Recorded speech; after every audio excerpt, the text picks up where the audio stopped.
안녕하세요, 여러분. 반갑습니다. 새가족 성경 공부 네 번째 시작하도록 하겠습니다. 우리가 처음 성경 공부를 시작할 때 가장 먼저 성경에 대해서 말씀을 나눴죠. 두 번째는 성경이 말하는 하나님에 대해서 말씀을 나눴습니다. 그리고 하나님을 알 때 진정한 우리 인간의 정체성을 알게 돼서 인간에 대한 말씀을 나눴습니다.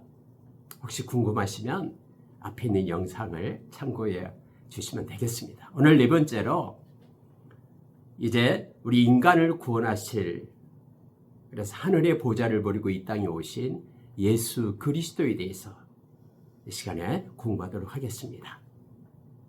여러분, 예수 그리스도는 어떤 분이십니까? 우리가 주님이라고 부르는 예수님은 어떤 분인가? 여러분은 마음 가운데 이 시간에 이 공부를 통해서 마음에 새기고 그 주님과 우리를 떠나지 않는 평생 우리와 함께하는 그 주님과 동행하는 삶을 살기를 원합니다. 여러분, 예수님은 마태복음 11장 28절에서 수고하고 무거운 짐진 자들아 다 내게로 오라 라고 우리를 초청하십니다. 이 세상에서 수고하고 무거운 죄짐을 지고 여러 가지 힘들고 지친 가운데 있는 사람들을 다 부릅니다. 주님께 오는 자는 모두가 다 구원을 받습니다. 그래서 주님께서는 내 멍에를 메고 내게 배우라 그렇게 말합니다. 그러면은 너희가 참 쉼을 얻을 것이다라고, 내 멍에는 쉽다라고 말씀하시면서 우리와 함께 주님의 멍에 아래에서 동행하는 자로 우리를 초청하고 부르십니다. 저와 여러분이 믿고 있는 것을 우리가 기독교라고 말합니다. 이 기독교라는 단어는 한자어예요. 그러니까 기독이라는 단어가 바로 예수 그리스도, 그리스도교를 한자로 바꾸면 기독교 이렇게 얘기합니다. 우리는 예수 그리스도를 믿는 사람들입니다. 그래서 오늘은 예수님에 대해서 말씀을 나누도록 하겠습니다. 저는 예수님을 늘 묵상하면서 생각할 때마다 예수님께서 직접 하신 말씀이 언제나 기억합니다. 에고 에이미라는 헬라어로 나는 뭐뭇이다 라고 예수님께서 말씀하신 게 있거든요. 이것을 요한복음에 보면은 요한복음 6장 35절에서 나는 세상에, 예수님은 요한복음 6장 35절에서 나는 생명의 떡이다 이렇게 말씀하시네요. 그래서 여러분, 예수님께 오는 자는요 결코 줄이지 않습니다. 그분은 생명의 떡이기 되기 때문에. 또 예수를 믿는 사람들은 결코 목마르지 않습니다. 영원히 목마름이 없다고 합니다. 그분은 영원한 생수가 되기 때문에 그래요. 그래서 여러분, 예수님은 생명의 떡이에요. 그것은 영적으로나 또 육신적으로 예수님을 믿는 사람들은 예수님이 책임지십니다. 그분이 떡이 되어 저와 여러분은 결코 줄이지 않도록, 영원히 목마르지 않도록 그렇게 하십니다. 또한 여러분, 예수님은 요한복음 8장 12절에서 나는 세상의 빛이다 라고 말합니다. 그래서 나를 따르는 자는 어둠에 거하지 않고 생명의 빛을 얻게 될 것이다 라고 말씀해요. 그래서 저와 여러분은 바로 빛의 자녀가 됩니다. 빛의 자녀는 열매를 맺는데 모든 착함과 의로움과 진실함의 열매를 맺는다라고 에베소서 5장 8절에서 우리에게 가르쳐 줍니다. 또한 예수님은요, 우리가 요한복음 10장에 보면은 10장 14절에서 예수님은 선한 목자다라고 우리에게 가르쳐줘요. 나는 목자다. 너희들은 양이다. 그래서 이 선한 목자는 양을 위하여 생명을 버린다라고 말씀하신 주님은 진짜 저와 여러분을 살리기 위하여 십자가에서 당신의 생명을 버렸습니다. 예수님은 또한 요한복음 10장 9절에서 양의 문이다라고 말해요. 예수님이 게이트래요, 게이트. 그래서 예수님께로 들어가는 자는 구원을 받고 들어가며 나가며 꼴을 얻을 것이라고 말합니다. 예수님께서 이 세상에 살아가는 동안 우리에게 풍성한 꼴을 주시겠다고 약속합니다. 제가 옛날에 몽골에 간 적이 있었습니다. 단기선교를 갔다 왔는데요. 그 넓은 초장에서 양떼들이 그래서 풀만 뜯고 있는 거예요. 배부르면 눕고요. 이 목자들이 양을 데리고 이제 풀이 없어지면 이동을 합니다. 어디에 물이 있는가, 어디에 푸른 그런 초장이 있는가, 이것은 목자의 몫이에요. 양들은 그냥 목자가 인도하는 대로 순종함에 가서 부지런히 먹고 배부르면 이렇게 평안하게 눕고 하면 됩니다. 이 험한 세상에서 예수님 우리를 떠나지 않고 목자가 되어주셔서 그렇게 우리를 먹이시고 인도하시고 푸른 초장, 잔잔한 물가로 인도하신답니다. 그 선한 목자를 따라가는 저와 여러분 되길 원합니다. 또한 예수님은요, 우리가 잘 아는 요한복음 11장 25절에서 그렇게 말하죠. 나는 부활이요 생명이니 나를 믿는 자는 죽어도 살겠고 무릇 살아서 나를 믿는 자는 영원히 죽지 아니하리라. 이 놀라운 말씀을 하셔요. 예수님은 부활의 예수님이십니다. 영원한 생명을 우리에게 주실 수 있는 분이 그분입니다. 요한복음 14장 6절에는 예수님이 나는 길이요 진리요 생명이니 라고 말씀합니다. 나로 말미암지 않고는 아버지께로 이를 자가 없다라고 주님은 분명하게 말씀하십니다. 예수님이 길이에요. 예수님이 진리, 알레테이아, 이 진리예요. 예수님이 생명, 조의 생명이라고 얘기합니다. 그래서 여러분, 다른 어떤 세상의 그런 그 종교들도요, 나는 뭐라라고 말하는 그런 사람이 없어요. 예수님만이 나는 길이요 진리요 생명이고 하나님의 영광에 이르는 유일한 길이다라고 우리에게 말씀해줘요. 진리다라고 말씀합니다. 진리가 있을 때만 자유가 있어요. 생명이라는 것, 이 생명은요, 예수님만이 우리에게 줄 수 있어요. 예수님만이 생명이에요. 그래서 생명책에 기록되어 있는 자들은 영원한 예수님의 생명을 얻게 되죠. 생명책에 기록되지 않는 자들은 불못에 던져진다고, 심판에 던져진다라고 요한계시록 20장 10절 이하에서 우리에게 말합니다. 여러분, 예수님은 또한 나는 포도나무다, 너희는 가지다. 그래서 요한복음 15장 5절에서 예수님은 나는 뭐다라고 말합니다. 여러분, 포도나무 보셨습니까? 포도나무에 가지가 있잖아요. 그 가지에서 포도가 열려요. 근데 이 가지가 포도나무와 딱 끊어져 있다, 단절됐다 그러면은 당연히 열매를 맺지 못하죠. 자양분을 뿌리로부터 받지 못하기 때문에 그래요. 그래서 네가 내 안에, 내가 너희 안에 있으면 그 사람은 많은 열매를 맺는다. 그러나 나를 떠나서는 아무것도 할 수 없다라고 말합니다. 예수님은 이처럼 우리의 친구가 되시고 포도나무가 되시고 목자가 되시고, 예수님은 또 생명의 떡이 되시고, 예수님은 세상의 빛이 되시고, 우리가 들어갈 문이 되시고, 그 좋으신 예수님을 오늘 말씀을 통해서 우리가 알기를 원합니다. 그리고 예수님은 지금도 여전히 살아계셔서 이 말씀을 공부하는 저와 여러분에게 지금도 함께 하십니다. 평생 예수님을 친구처럼 예수님과 함께 동행하고, 친구는 마음을 드리는 자가 친구잖아요. 요한복음 15장에 나와요. 그래서 우리의 마음을 하나님께 드리는, 우리 주님께 드리는 요한복음 15장 15절에 나옵니다. 그리고 주님의 마음을 가지고 평생 살아가는 우리가 되길 원합니다. 예수님 이것 때문에 이 세상에 오셨거든요. 연합 때문에. 좀 더 말씀을 보도록 하겠습니다. 여러분, 그 빌리 그레암 목사님 전번에 나온 말씀했죠. 우리나라에도 오셨던 80년대 오시고 80년 부흥 대성회를 여의도 광장에서 하셨던, 저도 그때 그 자리에 있었습니다. 그때 고등학교 2학년이었는데 그 여의도에서 빌리 그레암 목사님이 그 집회를 인도할 때 그곳에서 있었어요. 저 멀리 전라도에서 기차 타고 올라와가지고 고등학교 2학년 때 참여했던, 그래서 큰 은혜를 받고 그때 마음의 소원을 가져서 지금 제가 목회자가 된 것입니다. 그때 빌리그램 목사님의 그 사역을 도왔던 그 복음성 가수가 있어요. 그 가수의 이름이 바로 나오고 있는데요. 그 사람이 누구냐면은 조지 베브리 쉐어라는 조지 B 쉐어라는 그런 가수예요. 이 사람은 원래 세일즈맨이었는데 하나님께서 주신 재능이 너무 커서 이 중저음으로 유명한 그런 가수죠. 근데 이 사람이 이제 어느 날 그 MBC 라디오 방송국에서 노래할 수 있는 기회를 얻게 됐는데 너무 사람들이 박수치며 잘한다고 했어요. 그래서 그 뒤로부터요 인생이 이제 출세와 돈을 많이 벌게 된 것입니다.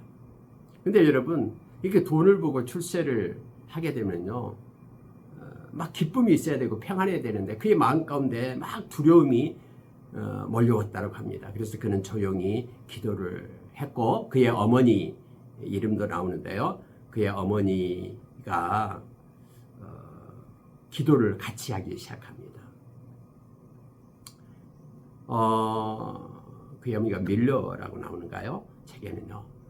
근데 기도하기 시작하는데 어머니가 쪽지를 하나 써가지고 이렇게 시를 적어서 줘요. 근데 이게 조지 쉐어가 이 청년이었는데 그때요. 이 쪽지에 이 글을 보고 눈물을 흘리면서 하나님 앞에 감사를 합니다. 여러분 그게 뭔지 압니까? 우리가 좋아하는 찬송 94장이에요. 주 예수보다 더 귀한 것은 없네. 주 예수보다 더 귀한 것은 없네. 너무 우리가 좋아하는 찬양이잖아요. 여러분 그 찬양을 어디서 했냐면요. 1984년 네덜란드 암스테르담에서 전도자의 모임이 모였는데 거기에 이 쉐어가 가서 이 찬양을 하게 됩니다. 예수님보다 귀한 건 없네. 찬양할 때요. 그곳에 있던 사람들이 다 기리버렸어요. 그래서 막 박수를 치면서 막 그렇게 하나님께 영광을 돌리는데 그 박수가 끝나자마자 그는 이렇게 이 말을 남깁니다. 많은 사람이 숙연해졌다라고 기록을 하는데요. 감사합니다. 그러나 나는 여러분이 주신 이 박수갈채와 그리스도를 바꿀 수 없습니다. 주 예수보다 더 귀한 것은 없습니다. 하면서 고백했던 그런 일화가 있습니다. 많이 94장 제일 또 부르고 있잖아요. 여러분 예수 그리스도는 너무너무 좋으신 분입니다. 자, 우리가 여러분 이제 예수는 누구인가 어떤 분인가에 대해서 몇 가지를 하도록 하겠습니다. 첫째로 여러분 예수님은 어떤 분입니까 해서 성경에서 말하는 예수님을 우리가 볼 거예요. 언제나 기준점이 성경이라 그랬잖아요. 실제적으로 여러분 성경은 예수님에 대한 기록이에요. 구약은요 오실 예수님에 대한 기록, 신약은 오신 예수님에 대한 기록, 그리고 신약의 이제 요한계시록 이 부분 다시 오실 예수님에 대한 기록. 그래서 모든 성경의 그 초점은 예수 그리스도예요. 우리가 그래서 구약을 읽을 때도 예수 그리스도를 구약 속에서 봐야 됩니다. 왜냐하면 예수님께서 그렇게 말씀하셨거든요. 모세오경 또 시편 모든 선지자 다 나를 위하여 쓴 것이다라고 주님 말씀했거든요. 그러면 성경은 예수님은 누구라고 하는가? 첫째, 예수님을 하나님의 아들이라고 얘기합니다. 우리가 마태복음 16장 16절 16 마태복음 16장 16절 이건 베드로의 고백이죠. 우리가 잘 알는 말씀입니다. 베드로가 이렇게 고백합니다. 시몬 베드로가 대답하여 이르되 주는 그리스도시요 살아계신 하나님의 아들입니다. 여러분 예수님께서 제자들에게 물었어요. 너희는 나를 누구라 하느냐? 먼저 사람들이 나를 누구라 하느냐? 세상 사람들이 나를 누구라 하느냐? 이렇게 물었을 때 뭐 세례 요한이냐 또는 뭐 엘리야다 선지자다 이렇게 말합니다. 그런데 그거 말고 너희들은 나를 누구라 하느냐? 그때 베드로가 이 말을 하는 거예요. 주는 그리스도시요 살아계신 하나님의 아들입니다. 여러분 하나님의 아들이다라는 개념은요 하나님과 동등되다라는 뜻이에요. 그러니까 세상에 있는 많은 사람들이 예수님을 십자가에 못 박혀 죽게 하는 이유가 뭐냐면 하나님의 아들이라고 했다는 거. 신성모독이다 해서 예수님을 십자가에 못 박혀 죽게끔 그렇게 하는 것이죠. 근데 여러분, 예수님은 하나님의 아들이십니다. 두 번째로 성경이 말하고 있는 것은 예수님은 메시아라고 말하죠. 이것은 구원자라는 뜻입니다. 그래서 두 번째로 예수님은 구원자예요. 원래 예수라는 그 단어의 그 말의 뜻이 자기 백성을 죄에서 구원한다, 건져낸다라는 뜻이거든요. 예수님은 구원자십니다. 메시아십니다. 요한일서 4장 14절에서 아버지가 아들을 세상의 구주로 보내신 것을 우리가 보았고 또 증거하노니, 요한 사도는 그렇게 말하고 있어요. 하나님께서 그의 아들 예수님을 이 땅에 보내신 이유가 구주로 보냈다라고요. 세이비어, 구세주로 보냈다라고 말합니다. 저와 여러분을 죄로부터 구원하기 위하여 보낸 것입니다. 그래서 예수님은 이러한 하나님의 뜻을 받들어서 이 땅에 구원자로 오셨고요. 그래서 우리를 구원하실 수 있는 유일한 분이 바로 예수 그리스도십니다. 예수님께서 요한복음 4장 34절에서 사마리아 우물가에서 그렇게 말씀하잖아요. 제자들이 먹을 것을 마을에 가서 가지고 오니까 예수님 그렇게 말씀하신 거예요. 너희들이 알지 못하는 양식이 있다. 내 양식은 아버지의 뜻을 이 땅에서 온전히 이루는 것이 나의 양식이다 라고 말하는 거예요. 다시 말하면 하나님께서 그를 구원자로 보냈거든요. 그래서 우리가 죄의 싹슨 사망이기 때문에 우리가 이미 배웠죠. 인간에 대해서요. 죄로 인하여 죽을 수밖에 없는 우리를 구원해 주기 위하여, 우리의 죄값을 대신 지불해 주기 위하여 예수님이 이 땅에 오신 거예요. 그리고 당신의 생명으로 십자가에 우리의 죄값 대신에 당신의 우리의 죄를 대신하여 죽으시고 예수님의 의로 인하여 우리가 살아난 거예요. 그래서 우리의 구원자 되신 분이 바로 예수님인 것이죠. 십자가를 볼 때마다 우리를 구원해 주신 주님의 은혜를 우리가 깨닫게 됩니다. 그래서 예수님은 어떤 분인가? 첫째, 하나님의 아들이다. 두 번째는 그분이 구원자다라는 거고요. 그 다음, 예수 그리스도는 어떤 본성을 가지셨는가? 예수 그리스도의 이 본성이 뭔가에 대해서 성경은 또 가르쳐줘요. 여러분, 예수님은요, 우리 인간과는 달라요. 두 가지 본성이 있어요.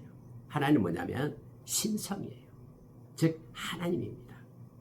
예수님은 참 하나님 되시고요. 두 번째는 예수님은 참 인간이에요. 이 두 가지를 성경은 말해줘요. 요한복음 10장 30절에서 나와 아버지는 하나이니라. 예수님이 그렇게 말해요.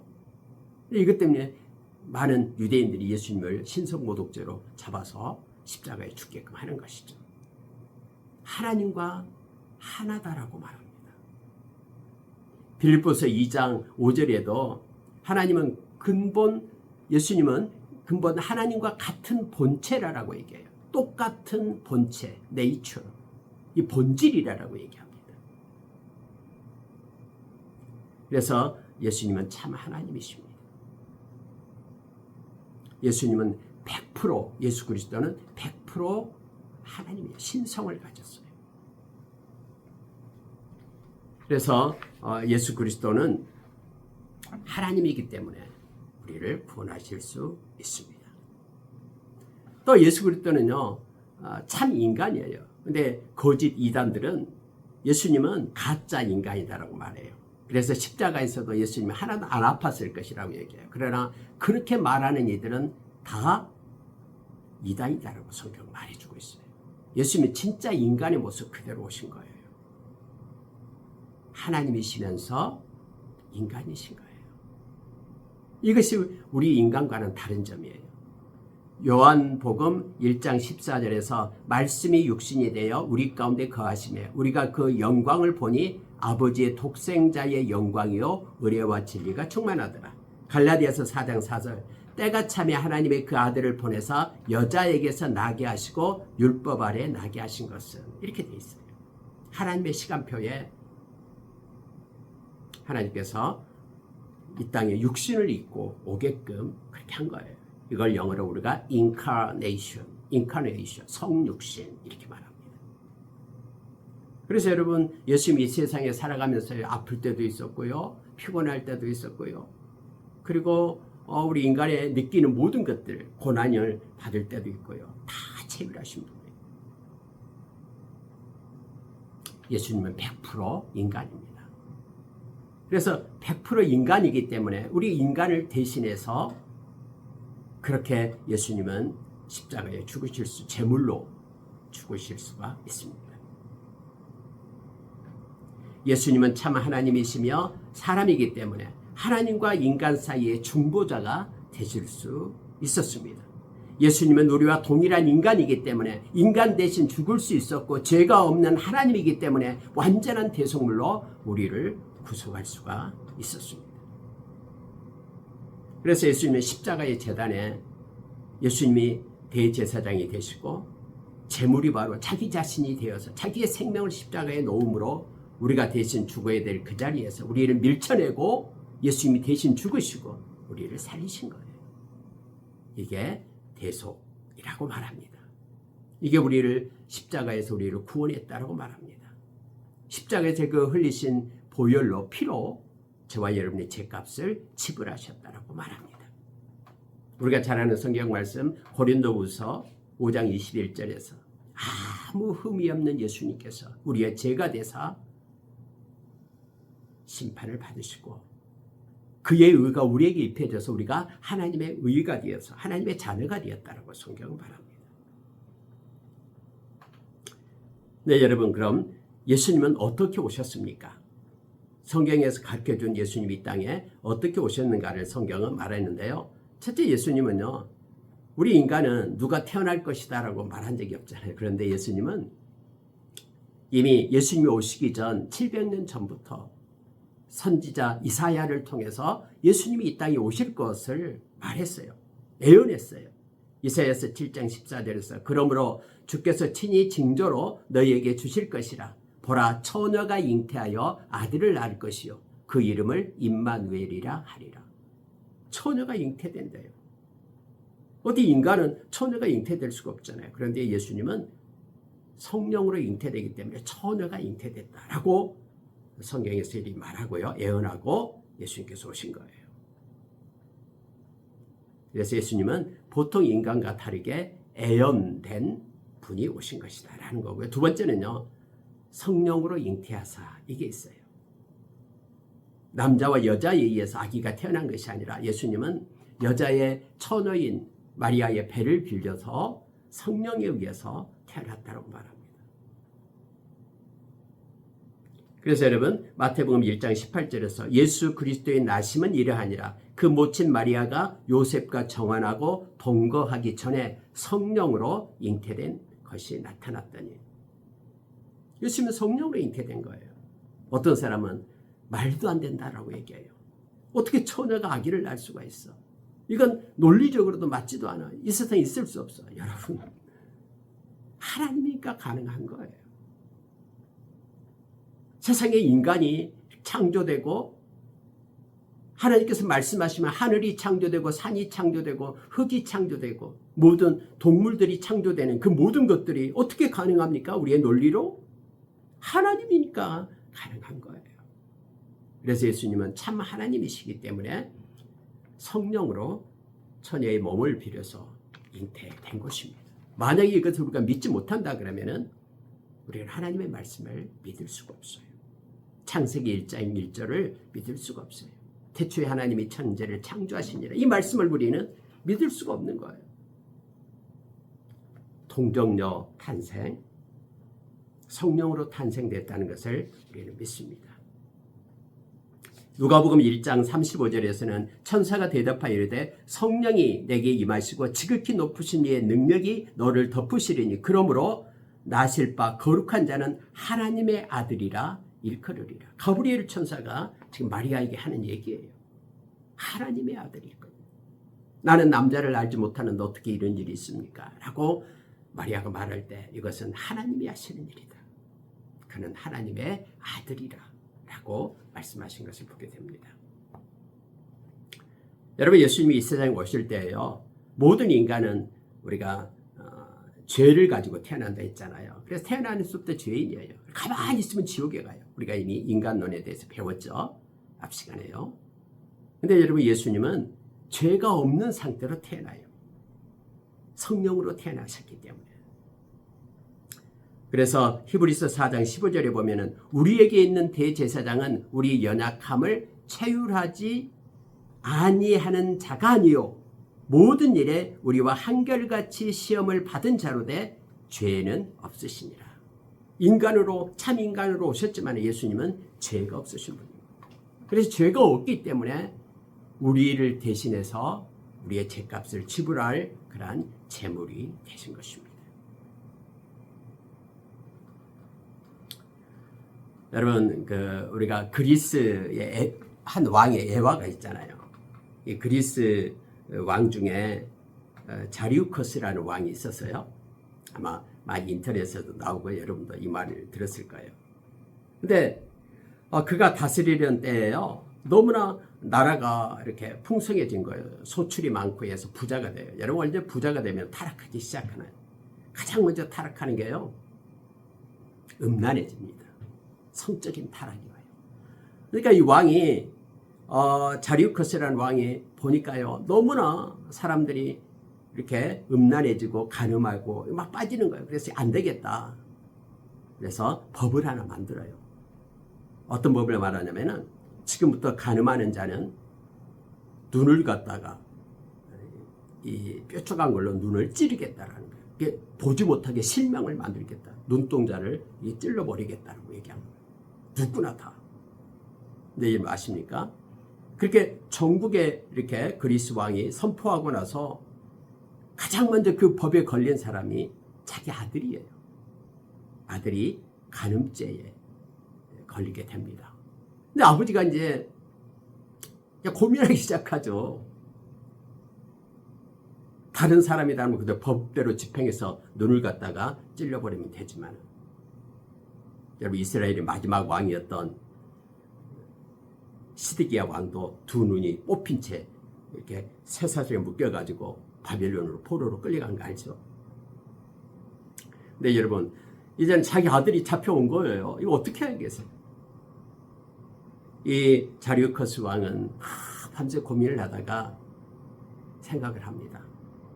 자기 아들이니까 용서해줘 버리면 더 음란해지고 세상이 완전히 난리가 나겠죠. 타락해지겠죠. 그런다고 해서 자기 아들의 눈을 갖다 두 개를 갖다 꼬챙이로 이렇게 찔러버린다라는 것이 너무너무 허락이 안 되는 거예요. 어떻게 하는지 아세요? 자기의 오른쪽 눈을 왕이 내가 내 아들 대신에 내 눈을 하나 찌르는 거예요. 그리고 하나는 자기 아들 왼쪽 눈을 찔러요. 이것을 보고 있던 국민들이 자기 아들에게까지 이렇게 공의를 베푸는, 공의롭게 행사하는 이 왕의 말을 우리가 지켜야 되겠다 해서 법을 다 지켰대요. 그리고 아들을 위하여 눈 하나를 희생하는 그 왕을 갖다 위대한 왕, 그렇게 그 사랑을 칭송했다는 그런 예화가 있습니다. 여러분, 우리를 살려야 되는데 하나님께서는 죄의 싹은 사망이라고 이미 선포했어요. 만약에 이것을 지키지 않는다면 하나님은 공의로운 하나님이 아니시잖아요. 근데 우리를 너무나 사랑하셔요. 우리를 구원해내야 되겠어요. 그래서 하나님께서 행하신 일이 뭐냐면 당신의 아들을 이 땅에 보내서 우리의 죄값을 대신해서 십자가에서 심판받게 하는 거예요. 그리고 그 대신에 그 의로운 제물을 통해서 저와 여러분을 살려내신 거예요. 이게 바로 구속이라는 뜻이에요. 하나님이 그렇게 행하신 것입니다. 여러분, 예수님께서는 그럼 이 땅에 오셔서 어떤 일을 행하셨는지 우리가 크게 몇 가지, 5가지 정도를 보도록 하겠습니다. 첫째, 여러분, 예수님은요, 이 땅에서 우리 똑같이 인생을 사셨어요. 어린아이 때부터 시작해서 십자가에 죽으실 때까지요. 모범적인 삶을 사셨습니다. 삶을 사셨어요. 근데 그 모범적인 삶이란 뭐냐면요, 순종하는 삶을 사는 것을 얘기합니다. 십자가를 지신 것도 아버지 할 수만 있으면 이 잔을 내게서 떠나게 해주십시오라고 기도했잖아요. 겟세마네 동산에서. 근데 하나님 아버지는 침묵하셨어요. 왜요? 저와 여러분을 살려내기 위해서. 그런데 예수님은 순종하면서 십자가에 못 박히십니다. 우리가 빌립보서 2장 8절에서 사람의 모양으로 나타나셨으며 자기를 낮추시고 죽기까지 복종하셨으니 곧 십자가에 죽으십니다. 이러한 삶을 사셨어요. 또 예수님께서는 우리 인간을 섬기셨어요. 예수님이 우리가 잘 아는 말씀 마가복음 10장 45절의 말씀, 내가 온 것은 섬김을 받기 위하여 온 것이 아니다. 섬기려 왔다. 나의 목숨으로 많은 사람의 대속물 우리를 대신해서 죽기 위하여 왔다라고 말씀하시고 십자가에 죽으신 거예요. 그런 섬기는 삶을 사셨어요. 예수님이 십자가에 죽으시기 전에 우리가 잘 알잖아요. 제자들을 모아놓고 허리에 이 수건을 묶고요, 대야에 물을 떠다가 이 제자들의 발을 갖다 닦아줘요. 씻어줘요. 이건 노예들이 하는 일이었어요. 하나님이신 예수님이 제자들의 발을 닦아요. 어떻게 예수님 우리의 발을 닦을 수 있습니까? 안 됩니다. 베드로가 그렇게 막 항의하잖아요. 그렇게 해라. 그러면서 예수님은 섬김을 가르쳐요. 천국에서는 섬기는 자가 큰 자다라고 말합니다. 그러면서 너희들도 섬겨라. 서로 사랑하라. 라고 말씀하시는 하나님을 우리가 기억해야 됩니다. 예수님이 그렇게 생명으로 섬기기 위하여 오셨어요. 예수님이 이 땅에서 고난을 받으셨습니다. 우리가 히브리서 2장 18절 말씀, 마지막 절 말씀인데요. 2장이요. 자기가 시험을 받아 고난을 당하셨은즉 시험 받는 자들을 능히 도우시느니라. 여러분, 예수님은요, 저와 여러분의 고난 다 겪으신 분이에요. 그래서 고난받는 저와 여러분을 너무나 잘 아셔요. 그분의 이름을 부르면 그분이 도와주셔요. 예수님의 이름을 불러보세요. 기도로 불러보세요. 예수님은 도와주세요. 어떤 사람은 어떻게 기도할 줄 모른다고 해요. 여러분, 기도는 간단해요. 우리의 진실한 마음을 그냥 예수님께 쏟는 거예요. 예수님 도와주세요. 나 이렇게 아픕니다. 우리 자녀 도와주세요. 나의 인생을 책임져 주세요. 너무나 힘들고 지칩니다. 나에게 힘 주세요. 예수의 이름으로 기도합니다라고 기도하면 하나님이 영광을 받으셔요. 요한복음 14장 13절에서 내일 그렇게 하나님이 영광 받으시고 14절에서는 내 이름으로 무엇인지 내게 구하면 내가 행하리라. 주님 그렇게 말씀을 하십니다. 예수님이 이처럼 모범적인 삶을 사셨어요. 그런데 순종과 또 섬김과 고난을 받으시면서 끝까지 말씀을 붙들고 사신 분이 예수님이시죠. 예수님의 제자인 저와 여러분도 그러한 삶을 살아가기를 원합니다. 두 번째로 예수님께서는요, 이제 이 세상을 살고 나서 십자가에 죽으시잖아요. 십자가에 죽으셨어요. 베드로전서 2장 24절, 친히 나무에 달려 그 몸으로 우리 죄를 담당하셨으니 이는 우리로 죄에 대하여 죽고 의에 대하여 살게 하려 하십니다.